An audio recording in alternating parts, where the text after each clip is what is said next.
Hi, welcome back to Amber Unabridged. I'm here to give you another update.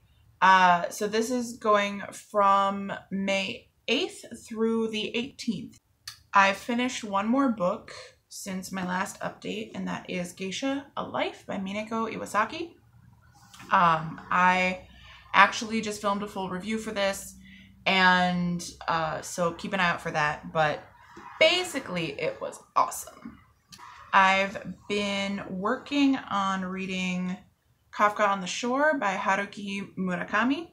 I got a mad glare on this cover. This is a fucking weird book. It's a fucking weird book. I don't know how I feel about it. I wanted to DNF it at one point, but I also do really want to know what happens. So I don't know if that's a compliment or an insult to the author for pissing me off, but keeping me hooked. So this is going to garner a full review as well. There's no way that it won't. I have too many thoughts and too many feelings about it. But basically, if you love cats, maybe don't pick this one up. Just a suggestion. I did make a note with my little tab of, they make a really significant reference to the Tale of Genji, which is why I want to read the Tale of Genji. Even though it explains the context here, I still want to know the source material, because that's just how I roll.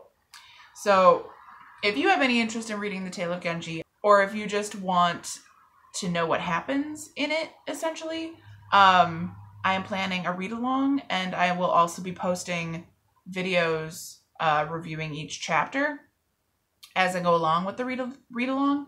And I'm going to be starting to post videos for that in August, so I'm going to start reading it in June. So keep an eye out for that. I will link the announcement video for that down below. I also have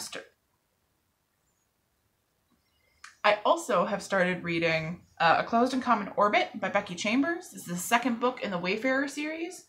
I am buddy reading this with Sam over at Sarcasm and Sci-Fi. I'm about 50 pages in, and I'm liking it so far. It's pretty great, and I'm excited to see where it goes. Yeah, it's not that far into it, so just, you know, a couple thoughts. And then if I can get my shit together and actually focus on reading more in the next few days, the next couple weeks here, I still have a lot of reading to do. I really want to read Tokyo Ueno Station by Yumiri. I haven't started it yet. I want to. It doesn't look that long. The pages don't have, like, the print is pretty far. The margins are pretty big. So, like, I feel, yeah, it's not even 200 pages. It's like 160 something pages, 168 pages. I should just be able to knock it out, but I haven't started it yet. Part of it is that I don't want to start another Japanese or even Asian book until I finish Kafka on the Shore, because it's so weird and I'm not loving it, and I'm worried that if I start something else that I like more, I just won't finish it, because that's what I do. It's a problem. But once I get distracted by something, I just don't go back to things easily. So we're working on it. We're working on it. I also need to at least read one other book this month. Not just for the Asian readathon, but for my book club.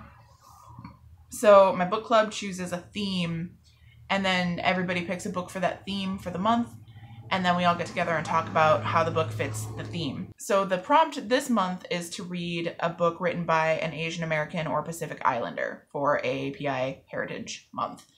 And I have 3 books that could fit for that. They're all part of my Asian Readathon TBR, but they're a little different. So one is The Sympathizer by Viet Thanh Nguyen. I'm going to look up his name one of these days. So he was born in Vietnam and raised in America. I just realized that it's blurbed on the back by the author of the next book that I want to read. So that's The Woman Warrior by Maxine Kingston. This is a memoir about growing up as a Chinese American, and it has to do with the women who've influenced her, both from her life and like Chinese folklore and such.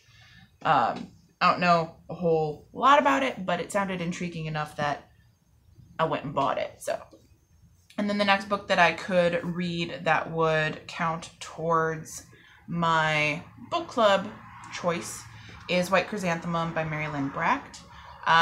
This is a dual timeline story set in Korea, following the early life and later life of a woman and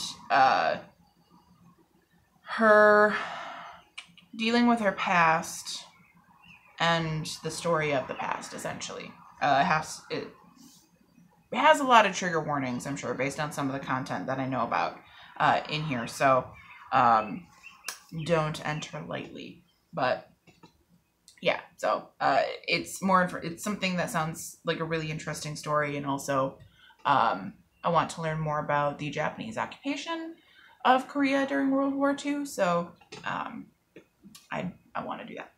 Also, because that's not enough already, if I am able to, I'd like to at least get a couple short stories out of this collection read.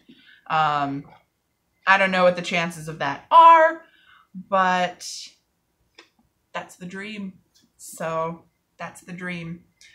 So yeah, that's my reading update for May 18th. I hope you enjoy. If you've read any of these books, or if you have thoughts on any of them, or if you want to read anything that I haven't read yet, let me know. Yeah, thanks for watching. Happy reading.